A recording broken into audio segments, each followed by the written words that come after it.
Hello everybody, this is Nelson Buck, and for those of you that don't know me, I'm the owner of Mardocs.com. And today's thoughts, my thoughts I publish every week. Today's thoughts is credentials. And I want to take a moment and show you a trick to find out whether or not somebody has valid credentials. What I mean by credentials is the person legitimate on the internet? When you go to a website such as mine here at nelsonbuck.com, there's not really much to say that who I say I am, other than I'm telling you, I'm making a claim and I'm telling you to register here, the big red button here, register for a free membership. In case you guys can't see this, I'm just going to zoom in here. There you go. Register for a free membership. I got a video up there, but you don't really know who I am or what I do, so I can make a whole bunch of claims. Couple things I'm going to show you here, and it's not a foolproof trick, but it is a good way to determine whether or not who you're dealing with is legitimate. Okay, and I mean serious about what they're doing. Maybe I'm not going to say that just because of what I'm showing you that the person is 100% safe to do business with, but that you're already a couple steps closer to knowing if you want to do business with this person. First things first. My rule is if the person doesn't have a photo of themselves, or there's no public figure or social visibility of the person, I don't want to do business with them. So I make it a point that on all my pages, Nelson Buck's photo is right there. For nelsonbuck.com. This is right here. If you look here, nelsonbuck.com, nelsonbuck.com. It's in my URL. And at the very, very bottom of the page here, when I scroll down, it's right there. Nelson's photo is right there, and here's my big disclaimer explaining a whole bunch of stuff. Go ahead and read it. It's actually funny, and you can find it on my site. Okay, so one of the things you might want to do first when you come across a website is go do a search for the person. Now, I did a search for Nelson Buck. In fact, here I'm going to bring up the search again. There you go. I'm on the first page, second listing, Nelson Buck profile Facebook. There you go.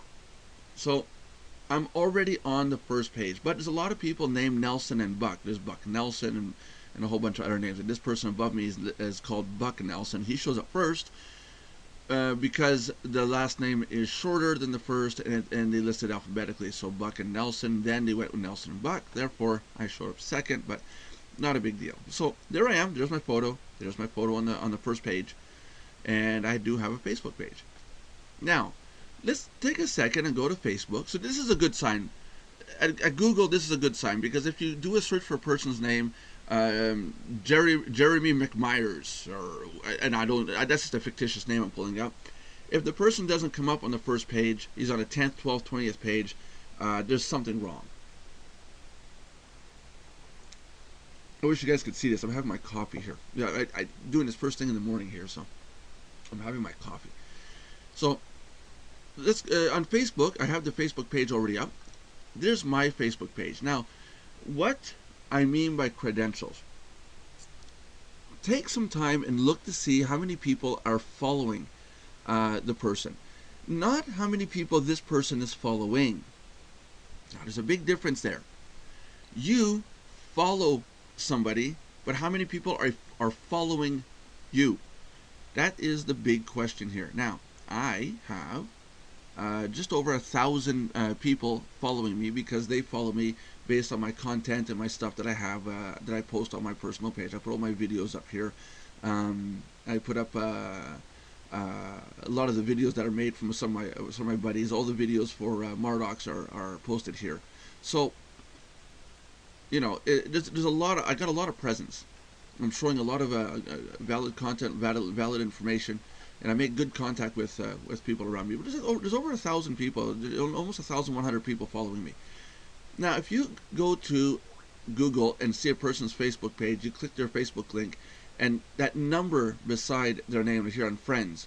And if it's anything less than 25, right off the bat, it tells you it's a new profile. Also, look at the time when the profile was created. I believe Google, not Google. I believe Facebook tells you when it's been started. They used to tell you when it started. I can't remember now. Those are just just the notifications from my account. Okay, but there is a way to find out how old a profile is. and it's important. It really is important to know how old a profile is. So find out how long the person's been online. Use Facebook. A lot of people use that. Twitter is the same thing.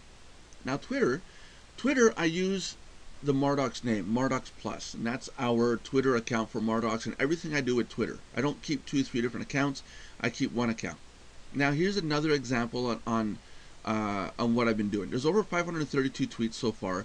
I'm following 7 people, but look at this. Look at that number in black.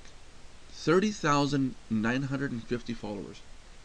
30,950. That's 31K. That's 31,000 users on Twitter following me at Mardox and seeing everything I have to post. Our videos, photos, a whole bunch of all my stuff is up there.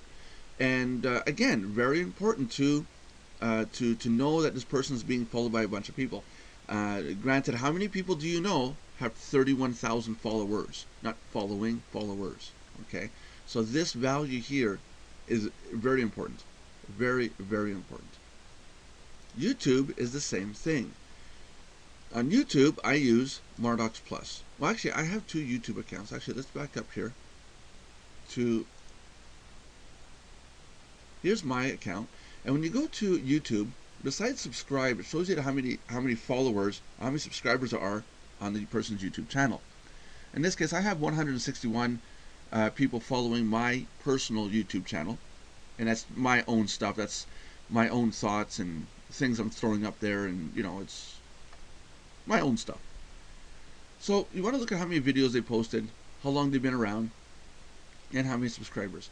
The subscribers on YouTube, you got to understand, they're a lot more valuable than Facebook followers and Twitter followers. Twitter followers, when I make a post, this post may show up on everyone else's 31,000 profiles, but it might fly down really fast depending on how many people they're following.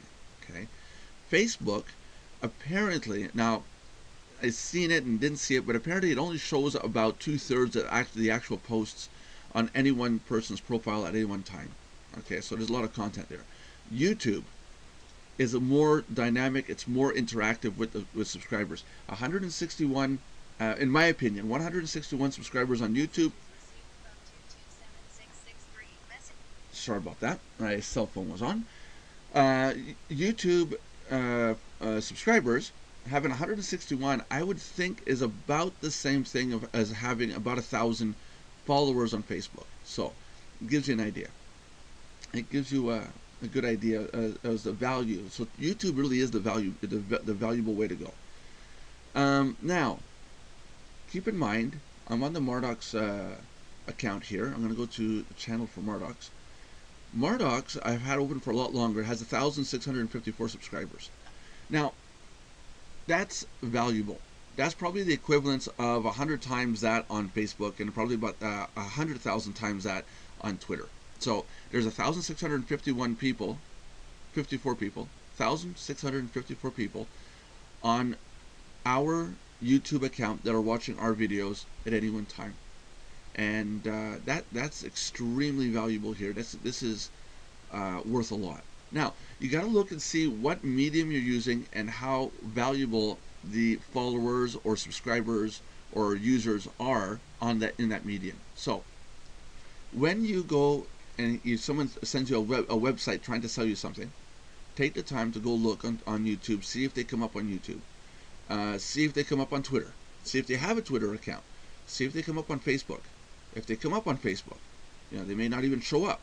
If their accounts are too new, they're never going to show up. So these are all things you have to look at. Be very careful who you sign up to, what you sign up to, because a lot of these websites, well, obviously not this one, but a lot of websites that are gimmicky will take your information and sell it to other websites. You got to be very careful about that, and read up on who you're signing up with and who you're pairing up with. I know it sounds tedious, but would you sign up to a program in your local neighborhood that you distrusted and then offer to suggest it to your friends and neighbors and family? No, you wouldn't. And any self-respecting business person or entrepreneur would not do that. You would take the time to research the product or service that's in your area, and then when you're confident with it, then you'd suggest it to friends, families, and neighbors. So, same thing on the internet. Take the time to research who you're doing business with. If you're not sure, there's this great website that I want to introduce you to.